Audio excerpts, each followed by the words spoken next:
बता दें, बड़ी खबर, हिमाचल में खत्म होने वाली है वोटिंग और ऐसे में 68 सीटों के लिए जो वोटिंग चल रही है उसमें 3 बजे तक हिमाचल में 55% वोटिंग हुई है।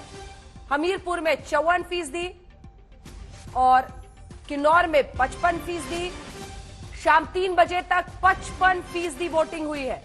हालांकि आज प्रधानमंत्री से लेकर सभी ने एक बार फिर से गुजारिश की थी कि ज्यादा से ज्यादा लोग वोटिंग के लिए निकले, लेकिन 55% पर लगता है 3 बजे तक का मामला।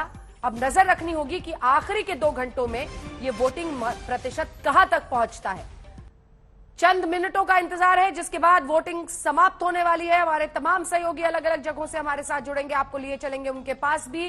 क्या जयराम ठाकुर, क्या भारतीय जनता पार्टी, क्या प्रधानमंत्री नरेंद्र मोदी का डबल इंजन का दावा और वादा तोड़ पाएगा रवायत हिमाचल प्रदेश की, जिसमें हर बार सरकार बदलती है? क्या वो रिकॉर्ड टूटेगा? क्या उस रस्म को तोड़ पाएगी बीजेपी, या फिर कांग्रेस अंदर खाने जो ओल्ड पेंशन स्कीम से लेकर तमाम मुद्दों पर बीजेपी को घेर रही थी वो कहीं पर रंग लाएगा? इन सब पर चर्चा करेंगे। कई खास मेहमान हमारे साथ जुड़ेंगे, लेकिन उससे पहले ये रिपोर्ट।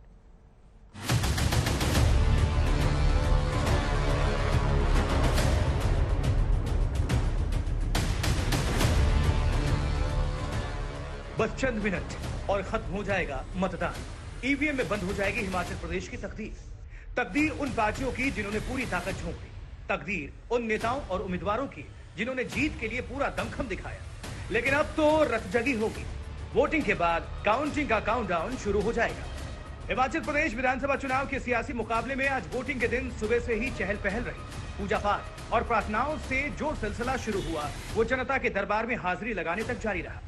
बीजेपी अध्यक्ष जेपी नड्डा का ये गृह राज्य है, जहां अध्यक्ष रहते हुए इनके कंधों पर बड़ी जिम्मेदारी है। जेपी नड्डा ने अपने परिवार के साथ बिलासपुर में वोट डाला। आज तक से बातचीत में जेपी नड्डा का दावा है कि भारतीय जनता पार्टी दोबारा हिमाचल की सत्ता पर काबिज होगी। रिवाज बदलेगा या क्योंकि जो रही है परंपरा, एक बार दूसरी पार्टी की सरकार, एक बार दूसरी पार्टी की सरकार, इस बार क्या कुछ बदलाव? जो वही रहेगा, रिवाज बदलेगा, कोई उल्टा पलटी नहीं होगी।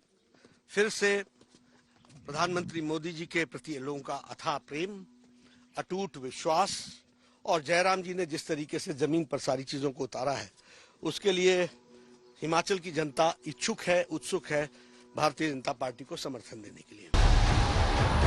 बीजेपी ने इस बार जयराम ठाकुर को ही चेहरा बनाकर चुनाव मैदान में उतरने का फैसला लिया, जिन्होंने सुबह सुबह पहले कुल देवी मां बगलामुखी का आशीर्वाद दिया और फिर परिवार के साथ जाकर वोट डाला। सबसे बड़ी बात तो कि मेरा प्राइमरी स्कूल है जहां इस बार वोट डालने का मौका मिला, और सबसे बात यह है कि इस वोट से हिमाचल प्रदेश में सरकार बनेगी और मैं यहां का जनप्रतिनिधि, विधायक के नाते और एक प्रत्याशी के नाते मुझे उम्मीद है कि पूरा परचम यहीं से लहराएगा। बिल्कुल निश्चित रूप से। वैसे तो हिमाचल प्रदेश की 68 विधानसभा सीटों के लिए कुल 412 प्रत्याशियों की किस्मत का फैसला होना है। हिमाचल की सत्ता में एक और रसूखदार परिवार के पूर्व सीएम प्रेम कुमार धूमल और उनके बेटे केंद्रीय मंत्री अनुराग ठाकुर ने भी हमीरपुर के समीरपुर में अपना वोट डाला। विकास और जन कल्याण यही मुद्दे रहे पूरे चुनाव में। सुशासन, विकास और जन कल्याण, यही है हमारी पहचान। उत्तराखंड, उत्तर प्रदेश, मणिपुर, गोवा, सब में फिर हमारी सरकारें बनी, तो अब की बार भी बनेगी। हिमाचल प्रदेश और गुजरात में भी होगा, क्योंकि सुशासन, विकास और जन कल्याण के बहुत काम हुए हैं। लेकिन सबकी निगाहें 5 दिग्गजों पर ज्यादा है।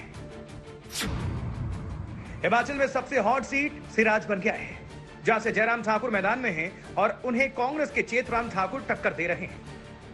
पूर्व सीएम वीरभद्र सिंह के पुत्र विक्रमादित्य सिंह शिमला ग्रामीण से दोबारा चुनाव लड़ रहे हैं। इस सीट से बीजेपी ने रवि मेहता को उतारा है। वहीं ऊना की हरौली विधानसभा भी हॉट सीट में से एक है। यहां से कांग्रेस विधायक दल के नेता मुकेश अग्निहोत्री अपना 5वां चुनाव लड़ रहे हैं और उनके खिलाफ प्रदेश प्रवक्ता राम कुमार ताल ठोक रहे हैं। नादौन से कांग्रेस के सुखविंदर सिंह सुक्खू चुनाव लड़ रहे हैं। सुक्खू के खिलाफ बीजेपी ने विजय अग्निहोत्री को मैदान में उतारा है। डलहौजी से कांग्रेस नेता आशा कुमारी चुनाव लड़ रही हैं, जिनका मुकाबला बीजेपी के डीएस ठाकुर से है। दारंग से बीजेपी के पूरनचंद ठाकुर को कांग्रेस के वरिष्ठ नेता कौल सिंह ठाकुर चैलेंज कर रहे हैं। तो शिमला शहरी में कांग्रेस के हरीश जनार्थ का मुकाबला बीजेपी के चाय वाला उम्मीदवार संजय सूद से है। दिलचस्प मुकाबला हॉट सीट पर ही नहीं, कई सीटों पर है। कांग्रेस प्रदेश अध्यक्ष का दावा है कि इस बार उनकी हिमाचल में वापसी हो रही है। इस बार भी लोगों ने तुलना की है कि कांग्रेस की सरकारें रही उन्होंने क्या किया और भाजपा की सरकारें रही उन्होंने क्या किया। तो अब लोग मन बना चुके हैं कि हमने दोबारा से कांग्रेस को लाना है, क्योंकि कांग्रेस ही एक ऐसी पार्टी है जो हिमाचल प्रदेश में विकास कर सकती है। हिमाचल में इस बार करीब 56 लाख मतदाता हैं। इस बार लोगों ने बढ़ चढ़कर वोटिंग में शिरकत किया। लोगों में भी गजब का उत्साह दिख रहा है। वैसे इस बार के चुनाव में आम आदमी पार्टी की भी चर्चा है। वो भी दावा कर रहे हैं कि उनकी सरकार बनेगी। यही वजह है कि इस बार हिमाचल प्रदेश का मुकाबला त्रिकोणीय और दिलचस्प हो गया है। अब ऐसे में देखना होगा कि बीजेपी ने जो नया नारा दिया है कि राज नहीं रिवाज बदलेंगे, वो पूरा होगा या फिर सरकार ही बदल जाएगी। इसके लिए 8 दिसंबर का करना होगा इंतजार, जब ईवीएम से होगी वोटों की गिनती। शिमला से मौसमी सिंह, सत्येंद्र चौहान, सिराज से कमलजीत संधू, बिलासपुर से अशोक सिंघल के साथ आज तक ब्यूरो।